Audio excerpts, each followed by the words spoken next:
Basically, my father turned me on to photography. He gave me a camera when I was 12.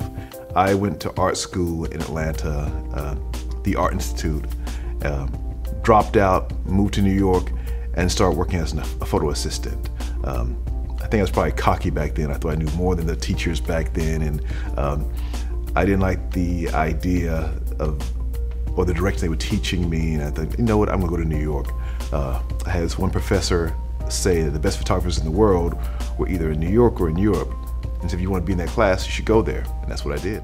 My real training came from working as a photo assistant, where I assisted people like Gregory Heisler and my God, so many different people. Bruce Buck and Robert Bordnick, and the list goes on and on and on. Neil Barr, just great photographers. And that was my real training. And I did that for 3 years, and then I went off on my own and been doing it ever since. It's been my blood all my life. My first real job, it was an editorial for Essence magazine. It was a fashion story with real people. I had to shoot 8 real business women in a fashion situation. That's my first job. It was an 8-page editorial. My first job, I was very nervous, but it was a lot of fun doing it. And the magazine loved the story. And the following week, they gave me another assignment, and that was my first big assignment, shooting somebody who was a celebrity of the moment. I photographed Anita Hill during the Anita Hill Clarence Thomas confirmation hearings, and during the Clarence Thomas confirmation hearings.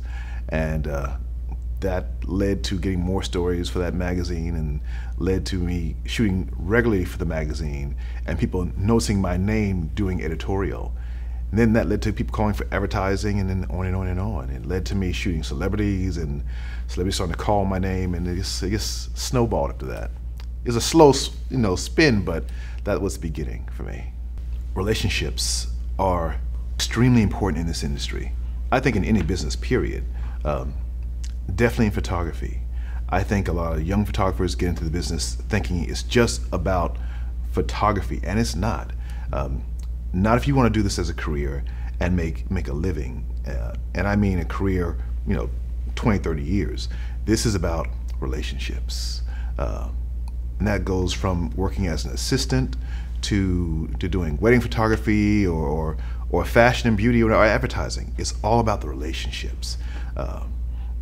What you project, who you are, is all a big part of it. Whenever I speak, I give 3 books that I think are essential for everybody to read. And they are How to Win Friends and Influence People by Dale Carnegie. This book is essential for us to read, I think. I also talk about Selling the Invisible by Harry Beckwith. It's a fantastic book. And The Alchemist. Now, none of these books are photo books, but I think they are essential to artists, to photographers, to business people, to excel. How to Win Friends and Influence People is a major book that has helped me throughout my career, especially now in this economy. But even before that, it's a great book. It's going to change your career. It's going to change how you view yourself as a business person, as a photographer. And you want to stand out from everybody else. This is the way to do it. Read these 3 books. There are many things I do to get people comfortable in front of the set. When somebody walks into a studio for me, it's my job to make them feel comfortable. Because people are nervous, like I'm nervous doing this interview. I have to make them feel comfortable. And I use a lot of things to do that by getting their mind off of posing. So I'll use music, I'll use food, I'll use all my things that are outside of photography to make them feel comfortable. Talking about their day. While they're doing their hair and makeup, I'm sometimes sitting right beside them, just asking questions about, their favorite movie, or their child, or their boyfriend or girlfriend, to get their mind off of the photo shoot and start building a relationship between us. Because a photo shoot is really it's like a dance between myself and the subject, but they lead the dance, and I'm just following and guiding them and seducing them into my picture. And I like that process. Photography is changing. It's evolving so rapidly. Everything we know is changing, including how we do business. Everything's online now. There's Twitter, there's Facebook. It's become a part of our marketing now. But at the same time, you have to sometimes resort back to doing things that work, that are proven. Like I mentioned before, and How to Influence and Influence People talks about these things that make you stand out from the crowd. If everybody in the world's doing one thing and you do the same thing, you don't stand out. It's doing the things that are different that make you stand out.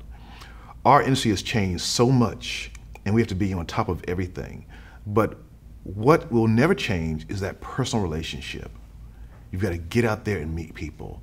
And even this week, I'm in New York just to have meetings and see clients and have face-to-face time. That's how you stand out. I think you're always tested when you go through hard times. And right now, our country's going through a hard time. The last 2 years, we've been through a lot. If you go through a hard time and you still love it, that means you're meant for this. I can't imagine doing anything else. Yes, it's been a challenging year, 2 years. I still love photography. I don't want to do anything else. Whether I'm, getting paid what I got paid 2 years ago or beyond, it doesn't matter. I love photography. And that means I've got to change and reinvent myself. And I've been doing that. And I love that process. I'm working harder now than I've ever worked in my 23-year career. But I love photography. I love the challenge. I love doing new work. I love putting it out there. I love going through and having meetings and meeting different people, meeting different art directors and art buyers and editors, and being creative. In this field, we're creating, and I love that process. There's nothing that feels better to me than create new work and show it to the world and have them connect with it.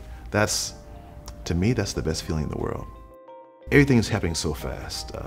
I went to a summit at Microsoft 2 years ago, and the CTO opened the conference by talking about 50 years of technology and where we've been in the past 50 years. And then he said, in the next 5 years, we'll see more change than we've seen in the last 50. And I've seen that happening in the last 2. So who knows what the future holds, but it's all changing. We have to evolve. And sometimes to evolve, it means going back and doing your research and looking at history and seeing where we've been so you can go forward. And I'm doing more of that now, doing more research and learning how to tell better stories. I think in photography and still photography in the future, we'll need to become better storytellers. Telling a story from beginning to end, having a beginning, a middle, and an end, and making it make sense visually. That's our future.